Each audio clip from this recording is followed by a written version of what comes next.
ዛሬ ላይ ሁላችሁም መመረቃችሁም ብቻ ሳይሆን ማብሰር የምንፈልገው ሁላችሁም የሥራ ዕድል አግኝታችኋል።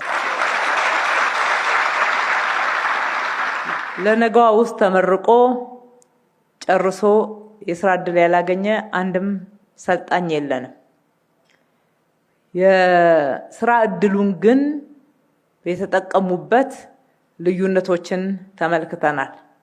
ይህንን በሚገባ ልንነግራችሁ እንወዳለን። ነገ ብርሃናማ ነው።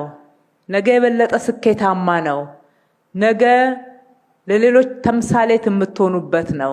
እናንተን ያዩ የእህቶቻችሁ ህይወት ይለመልማል ስንል በብዙ ጥረትና ውጣ ውረድ ውስጥ ማለፍም እንዳለ ደግሞ ከዚሁ ጋር መናገር ያስፈልጋል። ምንም አይገጥማችሁም አልጋ ባልጋ ነው እያልኩ አይደለም።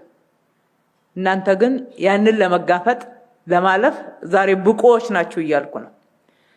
ክህሎት አንዱ ይሄ ነው። ማንኛውንም በመንገድ ላይ የሚያጋጥመንን እንቅፋት እንዴት እናልፈዋለን፣ ማለፍም ይገባናል፣ ማለፍ እንችላለን ብሎ ከማመን ነው የሚጀምረው።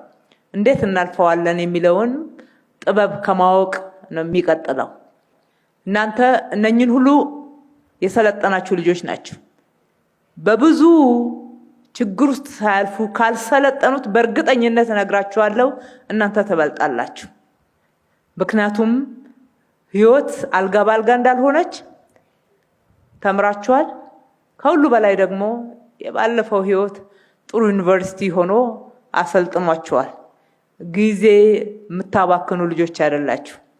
ያንን የትላንትናውን ድንግዝግዝ ህይወት በምንም አይነት እንደማትመኙትና ወደ ህይወታችሁ እንዲመጣ እድል እንደማትሰጡት በእርግጠኝነት መናገር ይቻላል። የባለፉት የአራት ዙር ሰልጣኞች ይህንን አሳይቶናል።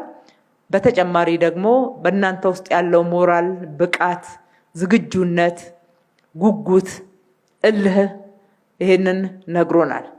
ስለዚህ እንደዚሁ እንደጀመራችሁት በብርታት የትኛውም አይነት ውጣ ውረድ ቢያጋጥማችሁ ተጋፍጣችሁት ታልፉታላችሁ። እጅ እስካልሰጣችሁ ድረስ እናንተ ሁሉ አሸናፊዎች ናችሁ።